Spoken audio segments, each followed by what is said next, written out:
Hello, good morning. Good morning, sir. Good morning.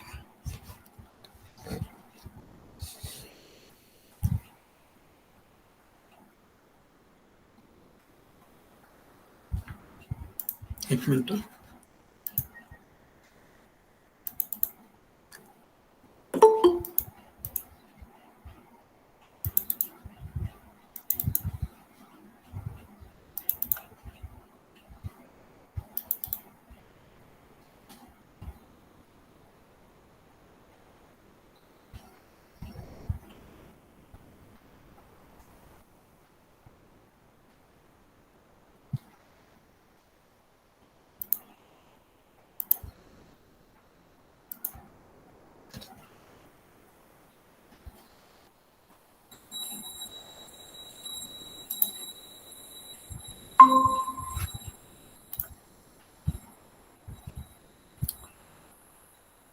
मला वाटतं आपण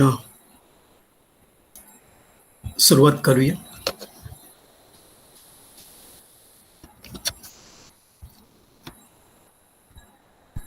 आपण समग्र अर्थशास्त्र पेपर नंबर 2 मध्ये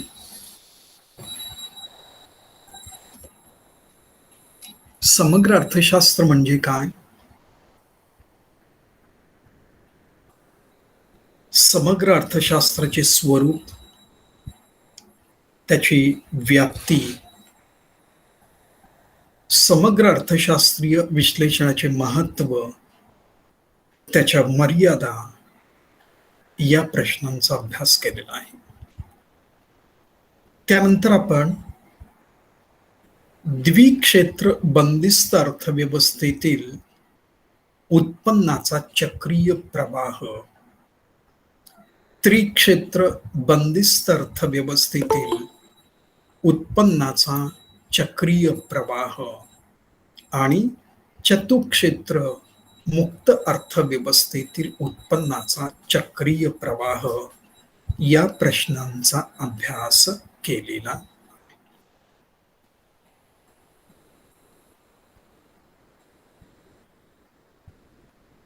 समग्र अर्थशास्त्रामध्ये समग्र अर्थशास्त्रीय संकल्पनांची ओळख करून घेणे अत्यंत आवश्यक आहे. या समग्र अर्थशास्त्रामध्ये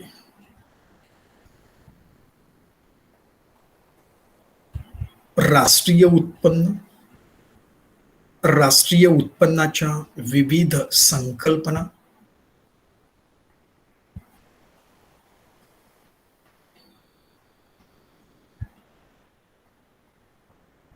त्याचबरोबर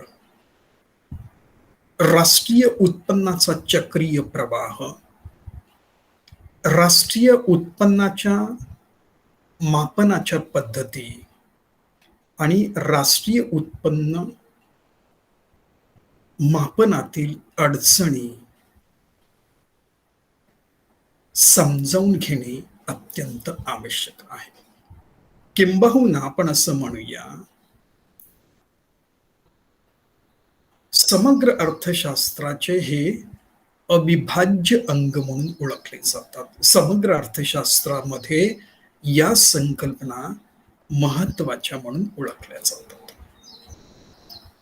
म्हणून आपण पहा, या समग्र अर्थशास्त्रातील राष्ट्रीय उत्पन्नाची निर्मिती कशा पद्धतीने होते याचा अभ्यास आपण द्विक्षेत्र बंदिस्त अर्थव्यवस्थेतील उत्पन्नाचा चक्रीय प्रवाह, त्रिक्षेत्र बंदिस्त अर्थव्यवस्थेतील उत्पन्नाचा चक्रीय प्रवाह आणि मुक्त अर्थव्यवस्थेतील किंवा खुल्या अर्थव्यवस्थेतील उत्पन्नाचा चक्रीय प्रवाह या प्रश्नाचा अभ्यास केलेला आहे.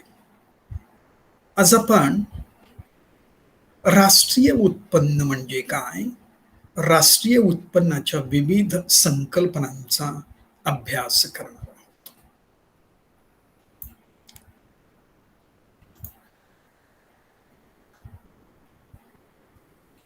एक मिनिट, माझा आवाज ऐकू येतोय? हॅलो हो, सर. हा पीपीटी स्लाइड दिसतोय? हो सर. पीपीटी स्लाइड दिसतोय? हो दिसतोय सर. हा. आज आपण समग्र अर्थशास्त्राच्या पहिल्या टॉपिकमध्ये राष्ट्रीय उत्पन्नाच्या विविध संकल्पनांचा अभ्यास करणार आहोत. पहा, राष्ट्रीय उत्पन्न हे कोणत्याही आधुनिक अर्थव्यवस्थेच्या प्रगतीचे मोजमाप करण्याचे एक मापदंड किंवा साधन म्हणून ओळखले जाते. देशाची प्रगती ही प्रामुख्याने राष्ट्रीय उत्पन्नावरून निश्चित होते. तुम्हाला माहित असेल, जगामध्ये 250 पेक्षा अधिक राष्ट्र आहेत. राष्ट्रीय उत्पन्नाच्या संदर्भात जगात वरून भारताचा 6वा क्रमांक होता आणि मागच्या वर्षी इंग्लंडला मागे टाकून आपण 5वा क्रमांक प्राप्त केलेला आहे. राष्ट्रीय उत्पन्नाच्या संदर्भात जगामध्ये पहिला क्रमांक आहे अमेरिकेचा, दुसरा क्रमांक आहे चीनचा, तिसरा क्रमांक आहे जपानचा, त्याच्यानंतर फ्रान्सचा आणि त्यानंतर भारताचा 5वा क्रमांक असलेला दिसून येतो. भारतीय अर्थव्यवस्था ही जवळजवळ 3 ट्रिलियन अमेरिकन डॉलरची असलेली दिसून येते. आणि ज्यावेळेस भारतीय अर्थव्यवस्था ही 3 ट्रिलियन डॉलरची झाली, त्यावेळेस आपण इंग्लंडला मागे टाकून 6व्या क्रमांकावरून 5व्या क्रमांकापर्यंत वाटचाल केलेली आहे. म्हणजे राष्ट्रीय उत्पन्नाच्या संदर्भात भारत हा जगातला 5व्या क्रमांकाचा देश म्हणून ओळखला जातो. म्हणजे कोणत्याही राष्ट्राची प्रगती ही त्या राष्ट्राच्या राष्ट्रीय उत्पन्नावर अवलंबून असलेले दिसत होते. आणि म्हणूनच समग्र अर्थशास्त्रामध्ये राष्ट्रीय उत्पन्नाच्या विविध संकल्पनांचा अभ्यास करणे हे आवश्यक आहे. मग राष्ट्रीय उत्पन्न म्हणजे काय? राष्ट्राचे एकूण उत्पन्न म्हणजे राष्ट्रीय उत्पन्न. एका विशिष्ट कालावधीतील, एका विशिष्ट वर्षातील एखाद्या देशाचे एकूण उत्पन्न म्हणजेच राष्ट्रीय उत्पन्न. राष्ट्रीय उत्पन्न या संकल्पनेची व्याख्या वेगवेगळ्या पद्धतीने वेगवेगळ्या अर्थतज्ञांनी केलेली आहे. थोडक्यात साधी आणि सोपी व्याख्या आहे ती म्हणजे एका विशिष्ट वर्षात देशात उत्पादित झालेल्या वस्तू आणि सेवांचे पैशातील मूल्य म्हणजेच राष्ट्रीय उत्पन्न होय. पुन्हा एकदा, एका विशिष्ट वर्षात देशात उत्पादित झालेल्या वस्तू आणि सेवांचे पैशातील मूल्य म्हणजेच राष्ट्रीय उत्पन्न होय. किंवा एका विशिष्ट कालावधीत देशात उत्पादित झालेल्या वस्तू आणि सेवांची दुहेरी मोजणी टाळून पैशात व्यक्त केलेले मूल्य म्हणजे राष्ट्रीय उत्पन्न. पहा, भारतीय अर्थव्यवस्थेचे विभाजन प्रामुख्याने 3 क्षेत्रात केले जाते: प्राथमिक क्षेत्र, दुय्यम क्षेत्र आणि तृतीय क्षेत्र, त्यालाच आपण सेवा क्षेत्र असे म्हणतो. प्राथमिक क्षेत्रामध्ये शेती आणि शेतीशी संबंधित दुय्यम उद्योग व्यवसाय, द्वितीय क्षेत्राला आपण औद्योगिक क्षेत्र असे म्हणतो किंवा उत्पादक क्षेत्र असे म्हणतो. त्यामध्ये छोटे उद्योग असतील, लघु उद्योग असतील, घरगुती उद्योग असतील, मध्यम आणि मोठ्या प्रमाणावरील उद्योग असतील, तर त्यांचा समावेश या दुय्यम क्षेत्रात म्हणजेच औद्योगिक क्षेत्रामध्ये केला जातो. त्याच्यानंतर तिसरे क्षेत्र आहे ते म्हणजे सेवा क्षेत्र, तृतीय क्षेत्र. यामध्ये प्रामुख्याने वाहतूक, दळणवळण, व्यापार, वित्त, वास्तव मालमत्ता, बँका, विमा, सार्वजनिक प्रशासन, संरक्षण इत्यादी सेवा देणाऱ्या उद्योगांचा समावेश होतो. मग एका विशिष्ट वर्षात देशातील प्राथमिक, दुय्यम आणि तृतीय क्षेत्रामध्ये ज्या ज्या वस्तू आणि सेवांचे उत्पादन झालेले आहे, अशा वस्तू आणि सेवांची दुहेरी मोजणी टाळून पैशात व्यक्त केलेले मूल्य म्हणजेच राष्ट्रीय उत्पन्न. शेती क्षेत्रातील अन्नधान्य आणि बिगर अन्नधान्याचे एकूण उत्पादन, औद्योगिक क्षेत्रातील औद्योगिक वस्तूचे एकूण उत्पादन आणि सेवा क्षेत्रातील सेवेचे एकूण उत्पादन, या एकूण उत्पादनाचे मूल्य जेव्हा आपण पैशात व्यक्त करतो तेव्हा त्यास आपण राष्ट्रीय उत्पन्न असे म्हणतो. राष्ट्रीय उत्पन्नाच्या संकल्पनेची व्याख्या वेगवेगळ्या अर्थतज्ञांनी वेगवेगळ्या पद्धतीने केलेली आहे. तर राष्ट्रीय उत्पन्नाच्या काही व्याख्या आपण इथे विचारात घेत आहोत. प्राध्यापक सायमन कुझनेट च्या मते देशाच्या उत्पादन व्यवस्थेतून एका वर्षाच्या काळात वस्तू आणि सेवांचा उपभोक्त्याच्या हाती येणारा निव्वळ प्रवाह म्हणजे राष्ट्रीय उत्पन्न होय. पहा, देशाच्या उत्पादन व्यवस्थेतून एका वर्षाच्या काळात, उत्पादन व्यवस्था याचा अर्थ शेती असेल, औद्योगिक क्षेत्र असेल किंवा सेवा क्षेत्र असेल. मग प्राथमिक क्षेत्र, दुय्यम क्षेत्र आणि तृतीय क्षेत्रात एका वर्षाच्या काळात ज्या ज्या वस्तू आणि सेवांचे उत्पादन घेतले जाते, अशा वस्तू आणि सेवा जेव्हा उपभोक्त्याला उपभोगण्यासाठी उपलब्ध करून दिल्या जातात तेव्हा त्याला आपण राष्ट्रीय उत्पन्न असे म्हणतो. 2. नॅशनल सॅम्पल सर्वे, राष्ट्रीय नमुना सर्वेक्षणानुसार विशिष्ट कालावधीतील समाजातील सर्व घटकांना उपलब्ध होणाऱ्या सर्व वस्तू आणि सेवांच्या साठ्याचे पैशात व्यक्त केलेले मूल्य म्हणजेच राष्ट्रीय उत्पन्न. पहा, समाजातील सर्व घटकांना,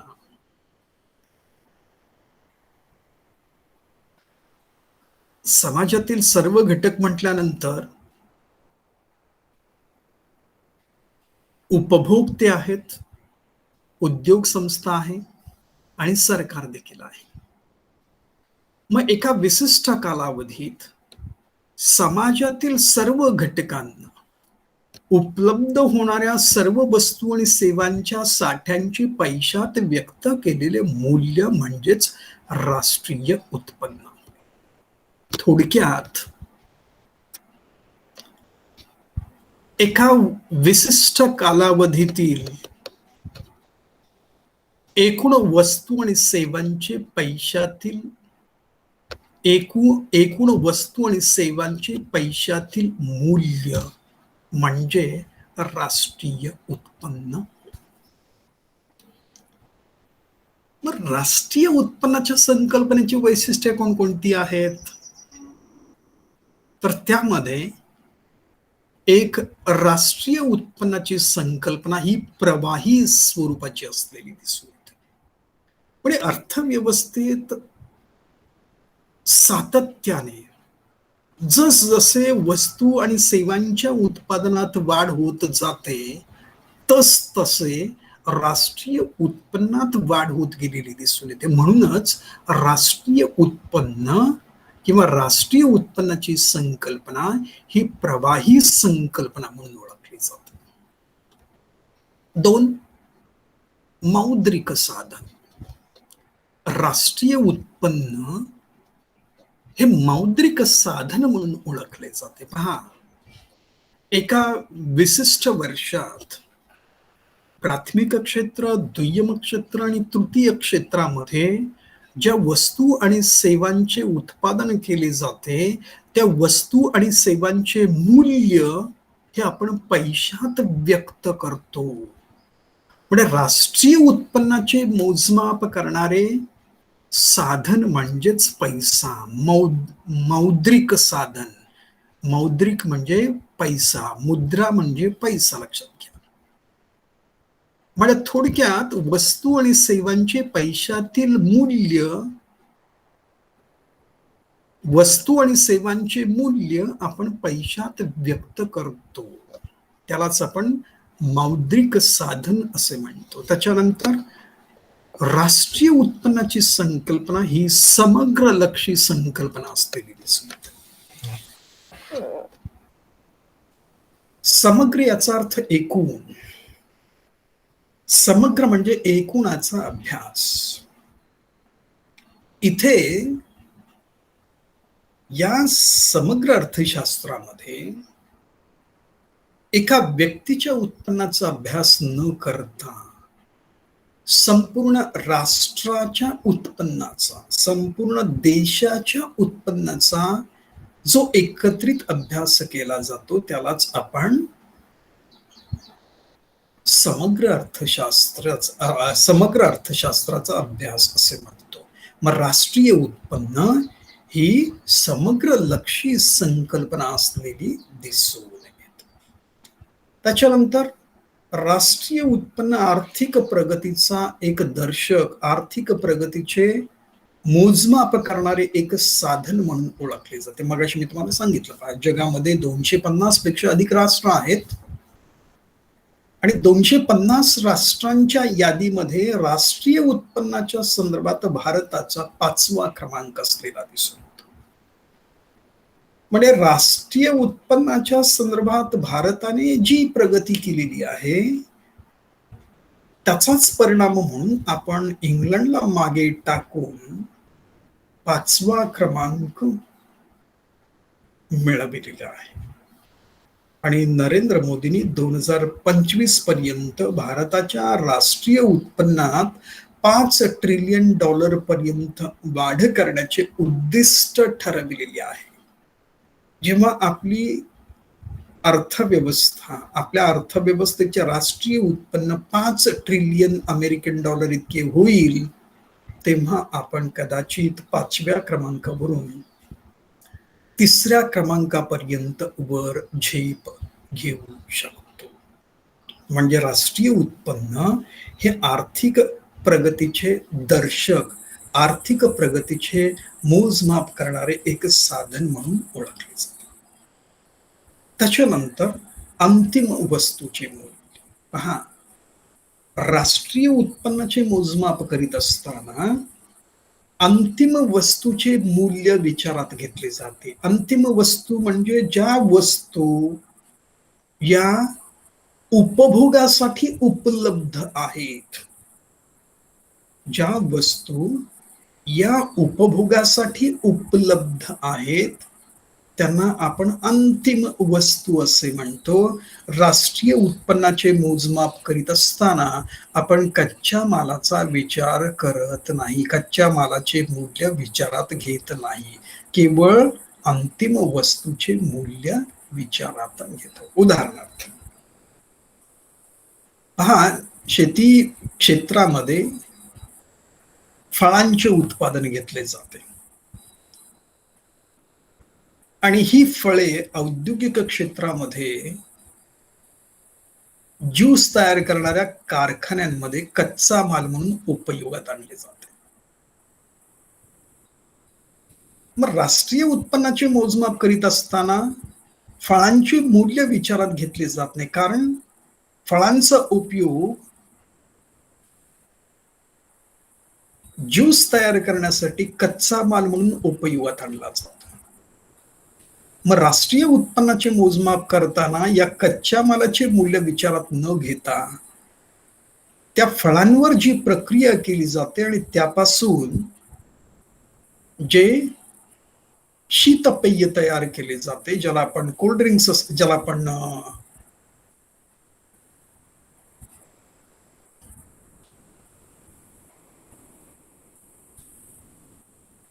फळांपासून तयार केलेले ज्यूस असे म्हणतो, त्या ज्यूसचे मूल्य आपण विचारात घेतो, त्यालाच आपण अंतिम वस्तू असे म्हणतो. म्हणजे राष्ट्रीय उत्पन्नाचे मोजमाप करीत असताना कच्च्या मालाचे मूल्य विचारात न घेता केवळ अंतिम वस्तूचे मूल्य विचारात घेतले जाते. आणि अंतिम वस्तू म्हणजे ज्या वस्तू या उपभोगासाठी तयार आहेत, उपलब्ध आहेत, अशा वस्तूंना आपण अंतिम वस्तू असे म्हणतो. थोडक्यात पहा आणखी एकदा, एका विशिष्ट वर्षात देशात उत्पादित झालेल्या वस्तू आणि सेवांचे, देशात उत्पादित झालेल्या अंतिम वस्तू आणि सेवांचे पैशातील मूल्य म्हणजेच राष्ट्रीय उत्पन्न. आता राष्ट्रीय उत्पन्नाच्या विविध संकल्पना आहेत. त्याच्यामध्ये पहिली संकल्पना आहे स्थूल राष्ट्रीय उत्पादन, ग्रॉस नॅशनल प्रोडक्ट. दुसरी संकल्पना आहे स्थूल देशांतर्गत उत्पादन, त्यालाच आपण ग्रॉस डोमेस्टिक प्रोडक्ट म्हणजे GDP असे म्हणतो. तिसरी संकल्पना आहे निव्वळ देशांतर्गत उत्पादन, नेट डोमेस्टिक प्रोडक्ट. चौथी संकल्पना आहे निव्वळ राष्ट्रीय उत्पादन, नेट नॅशनल प्रोडक्ट. पाचवी संकल्पना आहे वैयक्तिक उत्पन्न, पर्सनल इन्कम. त्याच्यानंतर सहावी संकल्पना आहे ती म्हणजे खर्च योग्य उत्पन्न, डिस्पोजेबल इन्कम. आणि शेवटची संकल्पना आहे ती म्हणजे दरडोई उत्पन्न, त्यालाच आपण पर कॅपिटा इन्कम असे म्हणतो. सर्वप्रथम आपण स्थूल राष्ट्रीय उत्पादन म्हणजे काय हे विचारात घेऊ. स्थूल राष्ट्रीय उत्पादन म्हणजे एका विशिष्ट कालावधीत देशात उत्पादित झालेल्या सर्व अंतिम वस्तू म्हणजे स्थूल राष्ट्रीय उत्पादन होय. हा, एका विशिष्ट कालावधीत देशात उत्पादित झालेल्या सर्व अंतिम वस्तू म्हणजेच स्थूल राष्ट्रीय उत्पादन होय. थोडासा स्टार्टिंग मिस्टेक आहे. आणि पहा, अंतिम वस्तू, देशात उत्पादित झालेल्या सर्व अंतिम वस्तू म्हणजे स्थूल राष्ट्रीय उत्पादन. मग आता स्थूल राष्ट्रीय उत्पादनाचे मोजमाप करीत असताना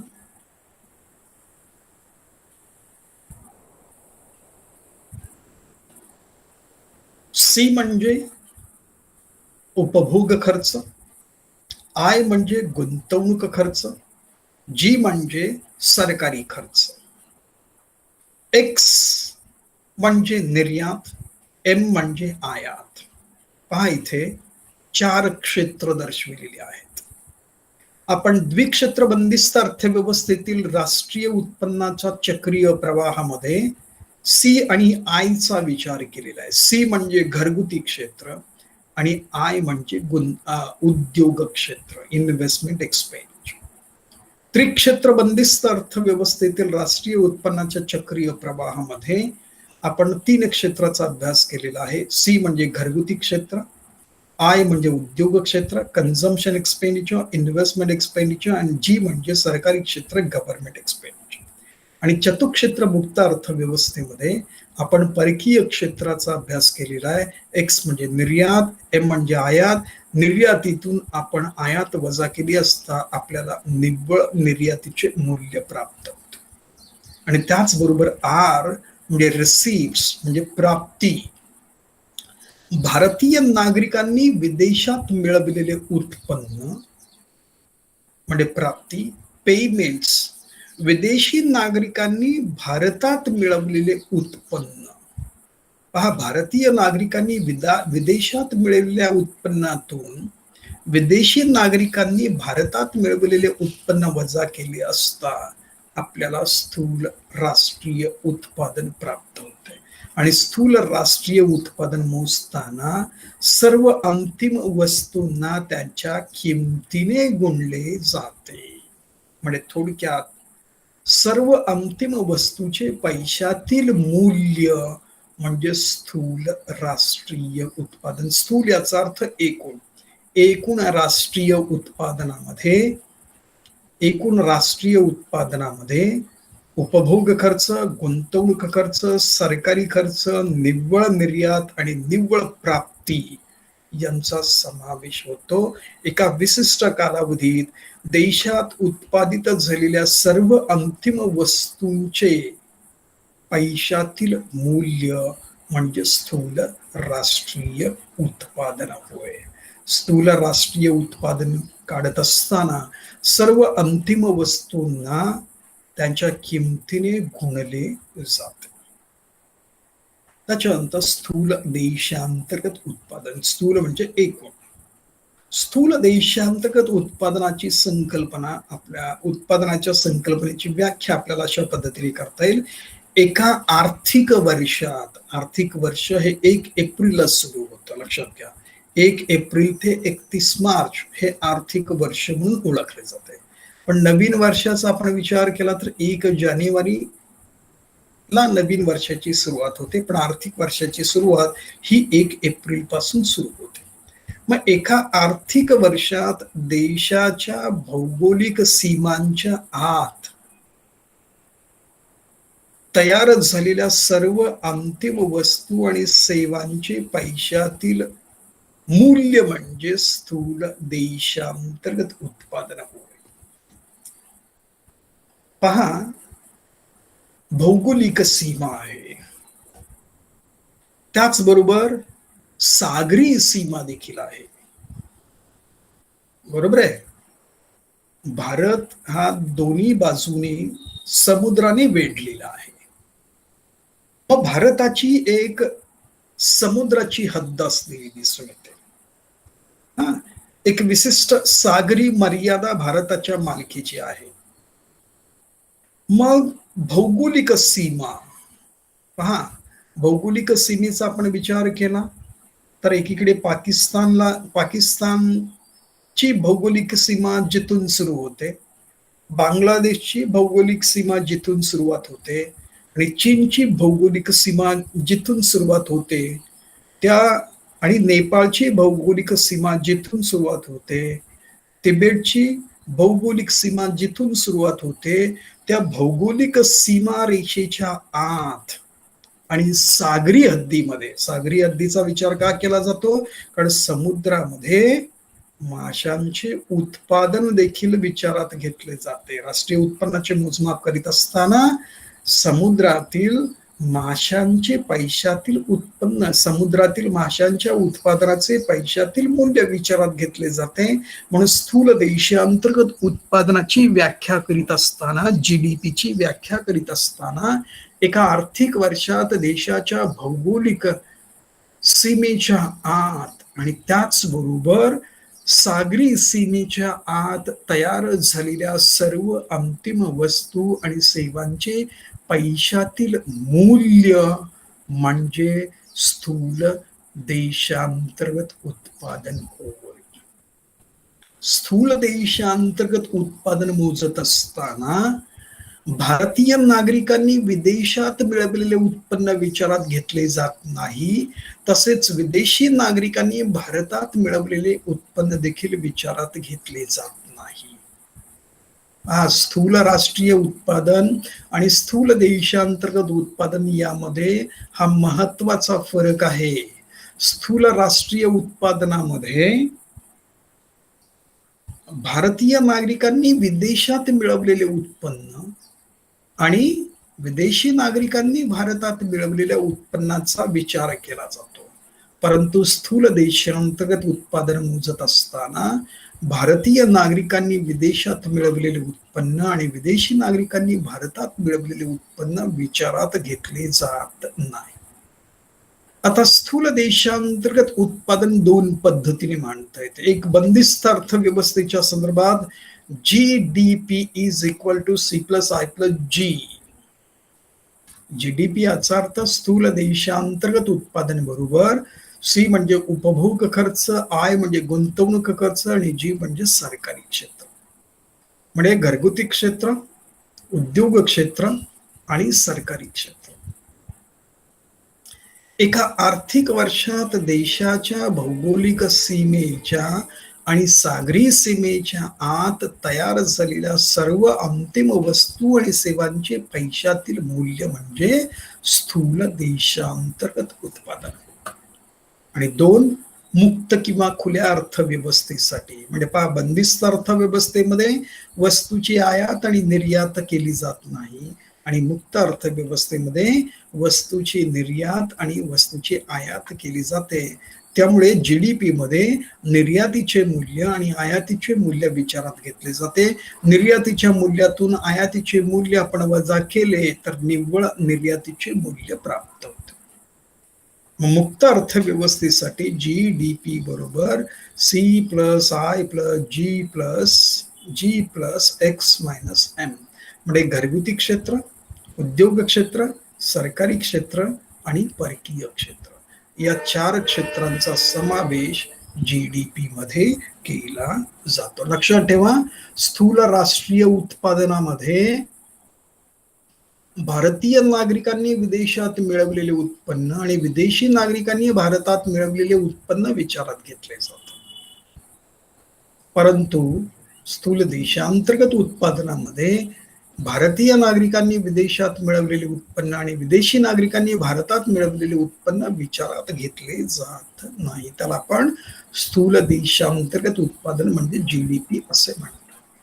आता GDP आणि GNP मध्ये काय फरक आहे पहा. GDP मध्ये एका आर्थिक वर्षात देशाच्या भौगोलिक व सागरी हद्दीतील उत्पादनाचे मूल्य म्हणजे GDP. त्यालाच आपण स्थूल देशांतर्गत उत्पादन असे. इथे एका आर्थिक वर्षात देशातील सर्व अंतिम वस्तू आणि सेवांचे पैशातील मूल्य म्हणजे GNP, स्थूल राष्ट्रीय उत्पादन. इथे काय आहे, इथे भारतीय नागरिकांनी विदेशात मिळवलेले उत्पन्न आणि विदेशी नागरिकांनी भारतात मिळवलेले उत्पन्न विचारात घेतले जाते. भारतीय नागरिकांनी विदेशात मिळवलेल्या उत्पन्नातून विदेशी नागरिकांनी भारतात मिळवलेले उत्पन्न वजा केले असता निव्वळ उत्पन्न प्राप्त होते आणि ते निव्वळ उत्पन्न या स्थूल राष्ट्रीय उत्पादनामध्ये विचारात घेतले जाते. स्थूल देशांतर्गत उत्पादनामध्ये विचारात घेतले जात नाही. पहा, एखाद्या देशाच्या नागरिकांनी म्हणजे भारतीय नागरिकांनी इतर देशात मिळवलेल्या उत्पन्नाचा समावेश GDP मध्ये होत नाही. परंतु GNP मध्ये भारतीय नागरिकांनी इतर देशात किंवा इतर देशातील नागरिकांनी आपल्या देशात मिळवलेल्या उत्पन्नाचा समावेश स्थूल राष्ट्रीय उत्पादनामध्ये केला जातो. देशाच्या सीमांमध्ये अन्य देशाच्या नागरिकांनी मिळवलेल्या उत्पन्नाचा समावेश GDP मध्ये केला जातो. पहा, देशाच्या भौगोलिक सीमेच्या आत विदेशातील नागरिक जे भारतामध्ये आहेत,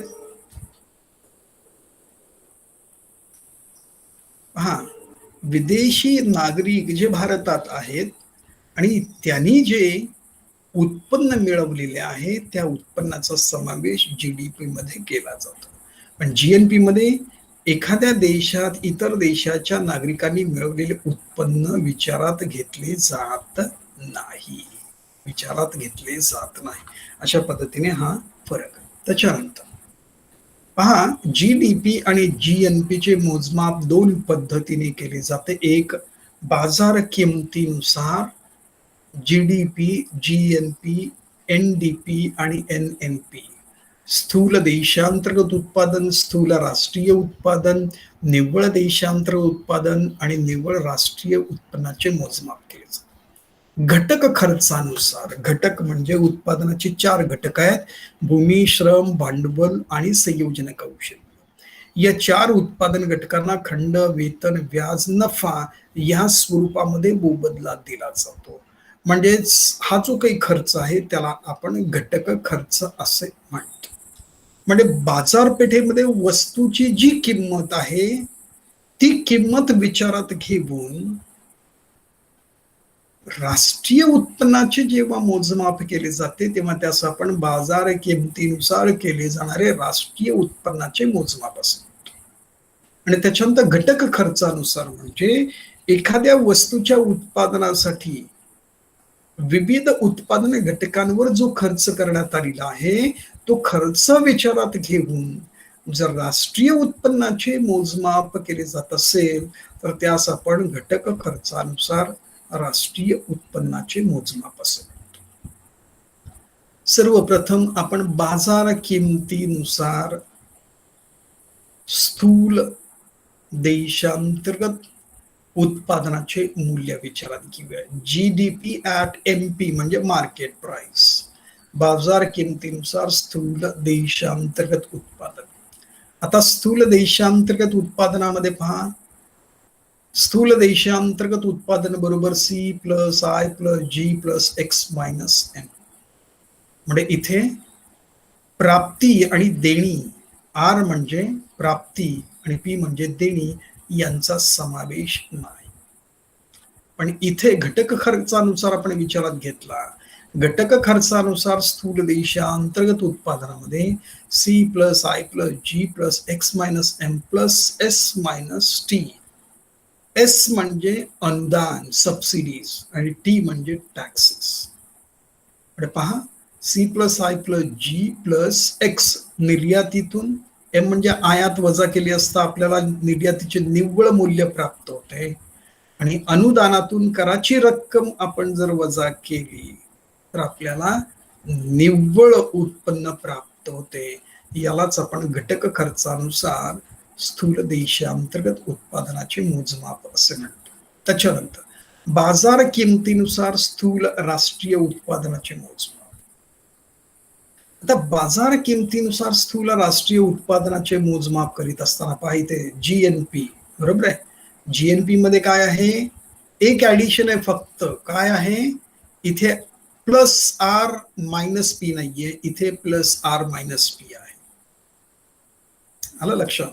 जीडीपी आणि जीएनपी मध्ये एकच फरक आहे, तो म्हणजे इथे आर मायनस पी नाही जीडीपी मध्ये आणि जीएनपी मध्ये तो आर मायनस पी आहे. बाकी सेम आहे. पहा, C plus I plus G plus X minus M, C plus I plus G plus X minus M. GNP मध्ये फक्त प्राप्ती आणि देणी यांचा समावेश असलेला दिसतो. आणि इथे घटक खर्चानुसार पहा, पुन्हा इथे ऍडिशन काय आहे जीएनपी मध्ये, C plus I plus G plus X minus M plus R minus P plus subsidies minus taxes. अनुदानातून कराची रक्कम वजा केल्यास आपल्याला निव्वळ उत्पन्न प्राप्त होते. यालाच आपण घटक खर्चानुसार स्थूल राष्ट्रीय उत्पादनाचे मोजमाप असे म्हणतात. त्याच्यानंतर बाजार किमतीनुसार निव्वळ देशांतर्गत उत्पादनाचे मोजमाप करीत असताना, निव्वळ देशांतर्गत उत्पादनाचे मोजमाप करीत असताना जीडीपीतून, जीडीपी म्हणजे काय, C plus I plus G plus X minus M, बरोबर आहे. C plus I plus G plus X minus M याला आपण जीडीपी असं म्हणतो. मग एनडीपी निव्वळ देशांतर्गत उत्पादन, बाजार किमतीनुसार निव्वळ देशांतर्गत उत्पादन काढत असताना जीडीपीतून आपण डेप्रिसिएशन म्हणजे झीज खर्च वजा केल्यास आपल्याला निव्वळ देशांतर्गत उत्पादन प्राप्त होते. आता झीज खर्च म्हणजे काय, पहा, यंत्रसामुग्रीचा उपयोग वस्तू आणि सेवांच्या उत्पादनासाठी केला जातो.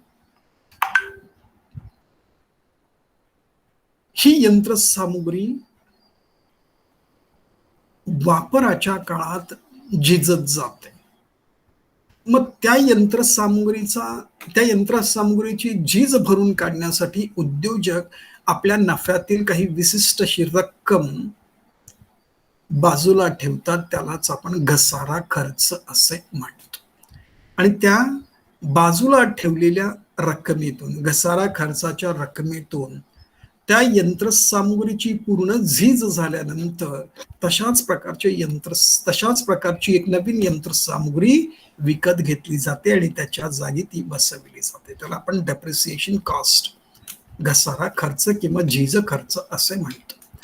म्हणजे बाजार किमतीनुसार निव्वळ देशांतर्गत उत्पादनाचे मूल्य काढत असताना स्थूल देशांतर्गत उत्पादनातून आपण घसारा खर्च वजा केल्यास आपल्याला बाजार किमतीनुसार निव्वळ देशांतर्गत उत्पादनाचे मूल्य प्राप्त होते.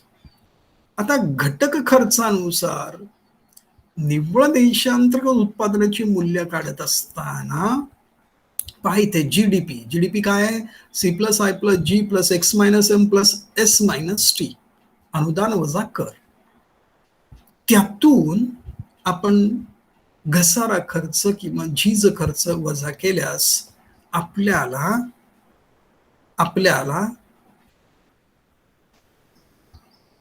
घटक खर्चानुसार निव्वळ देशांतर्गत उत्पादनाचे मूल्य प्राप्त होते. त्यानंतर नेट नॅशनल प्रोडक्ट, निव्वळ राष्ट्रीय उत्पादन. बाजार किमतीनुसार निव्वळ राष्ट्रीय उत्पादन काढत असताना पहा इथे निव्वळ राष्ट्रीय उत्पादन बरोबर जीडीपी काय आहे? C plus I plus G plus X minus M, C plus I plus G plus X minus M. इथे घटक खर्चानुसार निव्वळ राष्ट्रीय उत्पादन काढत असताना पहा जीएनपी काय आहे?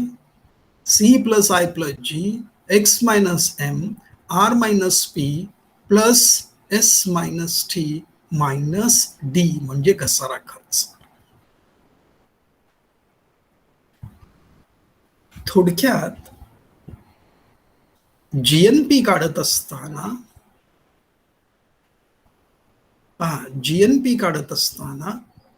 बाजार किमतीनुसार जीएनपी काढत असताना त्यातून घसारा खर्च वजा केला जातो.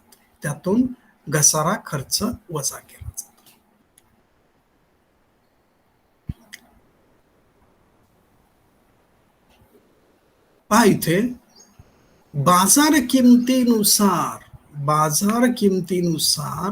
राष्ट्रीय उत्पन्नाचे मोजमाप करीत असताना national income at market prices, बाजार किमतीनुसार राष्ट्रीय उत्पन्नाचे मोजमाप करीत असताना national income at factor cost म्हणजे घटक खर्चानुसार राष्ट्रीय उत्पन्नामध्ये कर रकमेचा समावेश केला जातो आणि त्यातून अनुदान आणि झीज खर्च वजा केले जाते.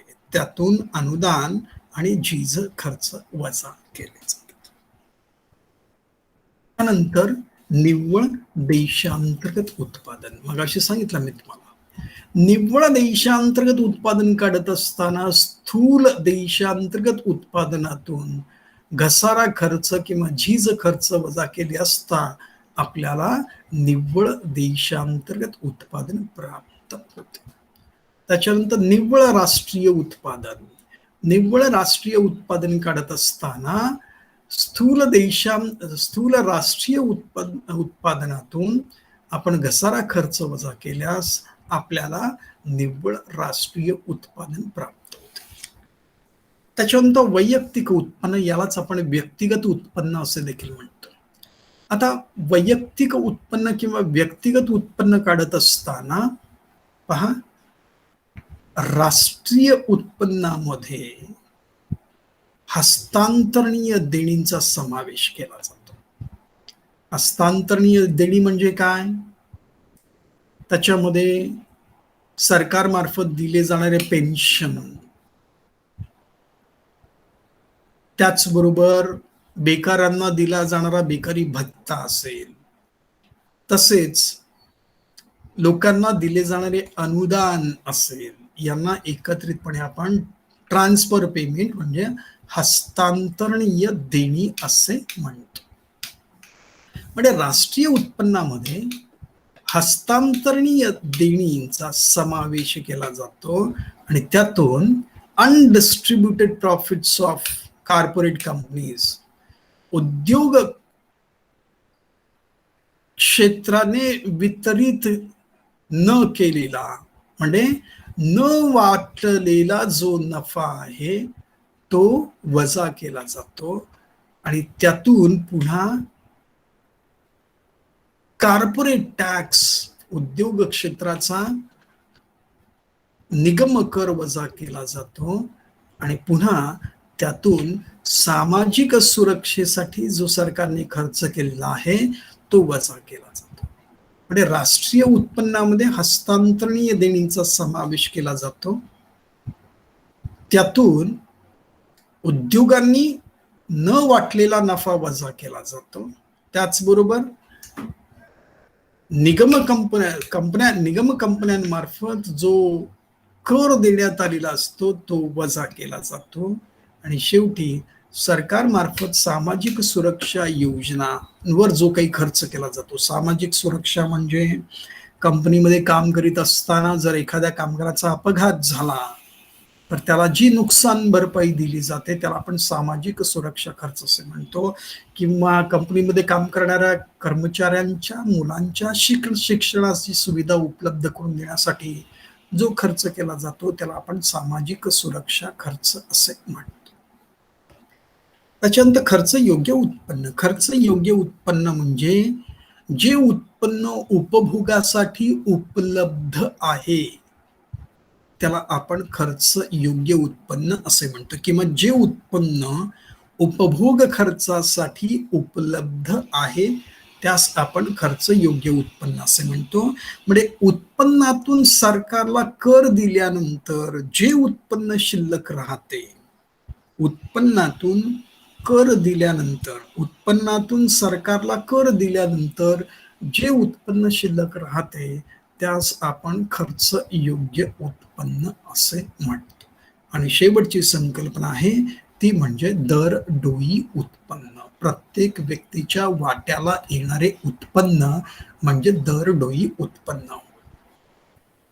दरडोई उत्पन्न काढण्यासाठी सूत्र आहे दरडोई उत्पन्न बरोबर राष्ट्रीय उत्पन्न भागिले एकूण लोकसंख्या. राष्ट्रीय उत्पन्न भागिले एकूण लोकसंख्या. आता भारताचे राष्ट्रीय उत्पन्न हे 3 ट्रिलियन US$ इतके आहे. या 3 ट्रिलियन US$ आपण 136 कोटी लोकसंख्येने भागले असता जे उत्पन्न प्रत्येक व्यक्तीच्या वाट्याला येईल त्यास आपण दरडोई उत्पन्न असे म्हणतो. आता कुटुंबावरून आपण एक कल्पना करूया, राष्ट्राची कल्पना करूया. समजा कुटुंबाचे उत्पन्न आहे 2000 रुपये. उदाहरण घेतोय आपण. कुटुंब म्हणजे राष्ट्र. कुटुंबातील सदस्यांची संख्या आहे 4 म्हणजे राष्ट्राची एकूण लोकसंख्या. कुटुंबाचे उत्पन्न किती आहे 2000 रुपये म्हणजेच राष्ट्राचे राष्ट्रीय उत्पन्न. कुटुंबातील सदस्यांची संख्या किती आहे 4 म्हणजेच भारतातील एकूण लोकसंख्या. 2000 रुपयाच्या कुटुंबाच्या एकूण उत्पन्नाला आपण कुटुंबातील सदस्यांच्या संख्येने 4 ने भागले असता 2000 भागिले 4 बरोबर 4×5 = 20 म्हणजे प्रत्येक व्यक्तीच्या वाट्याला येणारे उत्पन्न हे 500 रुपये इतके असलेले दिसून येते.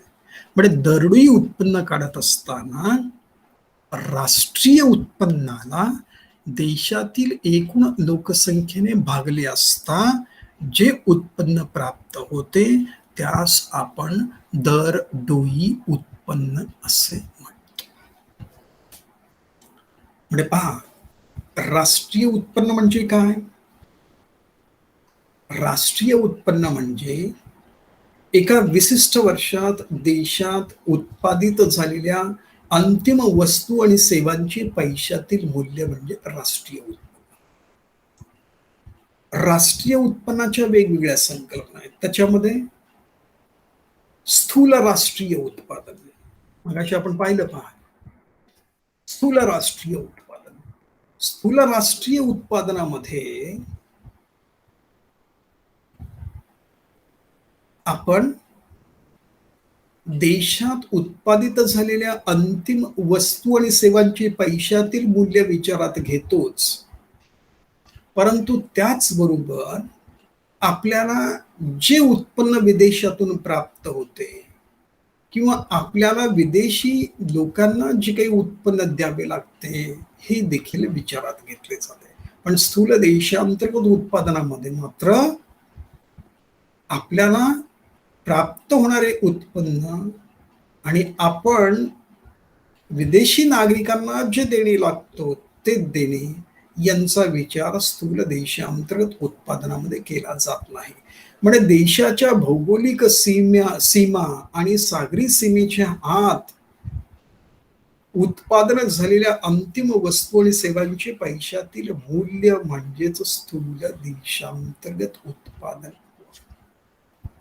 त्याच्यानंतर निव्वळ देशांतर्गत उत्पादन म्हणजे स्थूल देशांतर्गत उत्पादनातून आपण घसारा खर्च किंवा झीज खर्च वजा केला तर निव्वळ देशांतर्गत उत्पादन आपल्याला प्राप्त होते. निव्वळ राष्ट्रीय उत्पादन म्हणजे स्थूल राष्ट्रीय उत्पादनातून घसारा खर्च वजा केला तर आपल्याला निव्वळ राष्ट्रीय उत्पादन प्राप्त होते. त्याच्यानंतर वैयक्तिक उत्पन्न, यालाच आपण व्यक्तिगत उत्पन्न असे म्हणतो. व्यक्तिगत उत्पन्न काढत असताना राष्ट्रीय उत्पन्नात बदली उत्पन्न किंवा हस्तांतरणीय देणी विचारात घेतले जाते आणि त्यातून उद्योग संस्थांनी न वाटलेला जो नफा आहे तो वजा केला जातो. त्याचबरोबर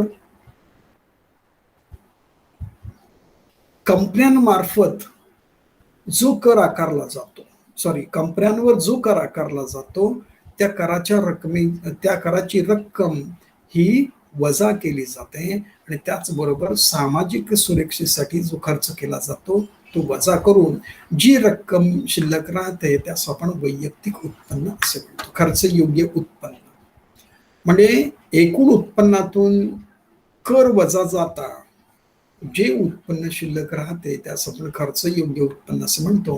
आणि शेवटी दरडी उत्पन्न म्हणजे राष्ट्रीय उत्पन्न भागिले एकूण लोकसंख्या. राष्ट्रीय उत्पन्नाला एकूण लोकसंख्येने भागले असता जे उत्पन्न प्राप्त होते त्यास आपण दरडोई उत्पन्न असे म्हणतो. हॅलो, समजलेला आहे? हॅलो. हो सर. हा, राष्ट्रीय उत्पन्न म्हणजे काय आणि राष्ट्रीय उत्पन्नाच्या विविध संकल्पना. वेळ झालेली आहे, आपण इथेच थांबूया आणि पुढच्या पिरियडला आपण राष्ट्रीय उत्पन्नाच्या मापनाच्या पद्धती आणि राष्ट्रीय उत्पन्नाच्या मापनातील अडचणी कोणत्या या प्रश्नाचा अभ्यास करू. ओके, ठीक आहे, आपण थांबूया इथेच. Bye, good day.